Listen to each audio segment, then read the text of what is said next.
Үнэн шүү. Битгий гайхаарай. Үхэлгүй ирж нэгэн цагт үүд тогшин.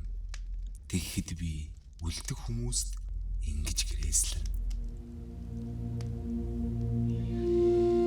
Өндөр жааны эрэм хойно өөрийн минь хойноос бүү уйлаарай. Биеийг минь авсанд тааруулалгүй. Биед минь авсыг тааруулаарай.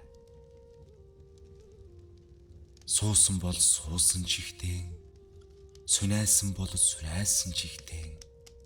Үрд би оршихыг хүснэ. Үүнд минь нөхөр авс захирагдвал зөвхөн. Хөгжим жагсаал хэрэггүй, хөлтөө цуглаанч хэрэггүй. Хөдөөний ард намайг хөдөөний зангаар л хөдөөлүүлээрэ. Хойлгийн найр гэж арих дарс хоосон гашуудлаар юу хийн?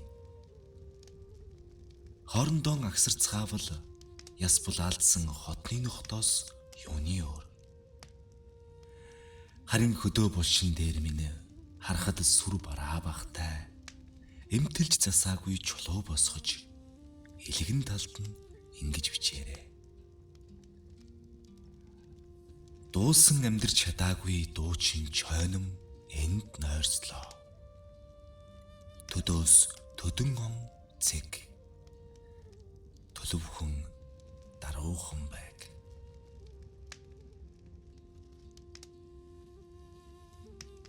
Унган биед минь бурхан багш уянгад дуучны хоолой хайрлаагүй. Учир иймээс амьд дан би улсын өмнө дуулж яваагүй. Тэгвч би сэтгэлээрээ энэ зууныхаа дуучин явлаа. Тэв бүхэнд Фойл Робсонтой эсвэл Робертинотой цуг дуулж явлаа. Багад нутгийн ах нарыг авч одсон балагт тайныг бүү гараасай гэж. Эгнэгт би хүсэж явсан хүн энэ л хүслийг минь Фойл Робсон дуулсан юм. Зүдэг амьдралд үсэн бууралтавч зүрх сэтгэл минь балчирхан хിവэр эрх чөлөөгөөр дуурсаж явлаа. Энэ л өнгөөр минь Робертино дуулсан юм. Мах зүсэнд минь хувьсгалын марш ритм шуугж явсан юм. Магниг үсэгтээ туг болгон манай партизан зэрэг дуулсан юм. Идэр насны минь гуниг ихэнх амьдралд минь цуг явлаа. Ичин хорлоогой гойлонгоо гэж ийм л гунгийг дуулсан юм.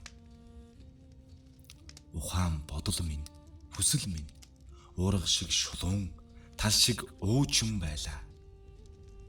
Уртын дуугаар нор банзад уянгалуулж үнийг минь дуулсан юм. Найраг шүлэг минь цагтаан наран саран хэлбэлцэл жороолж байлаа. Нарт хорвоод миний шүлгийг нансалмаа морь болгож дуулсан юм.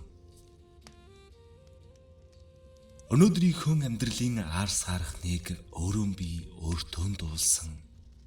Амаргийн болоод хувийн шогоон архины ширээнд согтоо дуулсан. Дуу надгүйгээр төрсөн. Гэвч дуугүйгээр би төрөхгүй байлаа. Дуучин чойном энд нойрслоо гэж дурсаж яваг миний ард түмэн.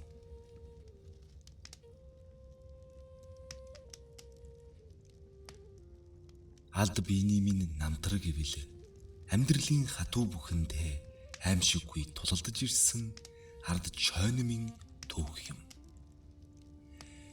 Энэ биений минь намтар гэвэл эрттэж төрүүлсэн хорвоотой эргчин эмгчнийн үзэлдсэн ренчнийн чойномын түүх юм. Хонгор багын диваажинд хотлын хүүхэд шиг байснаа хорвоогийн үнэн химээг хориотой модны жимсийг 10 бүхэн хидтэй дэн тасалж ам түнрийг нь таньснаас амьдралын баруун ёроол руу адам болж хөөгдсөн түүх. Гарын бэлгүй дэнэж гашуун үнээр хооллож өнтөө жилийн чон шиг өлсөж өссөний минь түүх. Монгол шүлгийн атарт модон анжис шиг үзгээр мохошгүй шан татаж морь мал шиг зүтгэж сургууль үзээгүй биеийнхэн жаргал үзээгүй хөлсийг нарнаар сарнаар асгаруулж найрагч болсны минь түүх. Хорвоогийн цуут мэрэгдийн үхэж явсан замаар 20 дугаар зуунд би үргэлжсэн ч яах вэ? Гэхдээ шүлэг мэддгүй чүүлийн ширээг шүдэн илэгдтэл мэрж нойтон хүүтэн шорон руу нохой шиг хөөгдсөн түүх. Тэгвч сэтгэлээр унаагүй тэмцэж явсны минь түүх. Яруу шүлгийнхээ мөрүүдээр ялж явсны минь түүх. Утас шиг инхэн биендээ уул шиг зовлон чирвч харцын хүүхдийн гэрд хаан шиг жаргаж явлаа. Хаад ноёдоос ч илүү баян төрсөн байдлаа хамаг насаараа би гуйлгаж явлаа.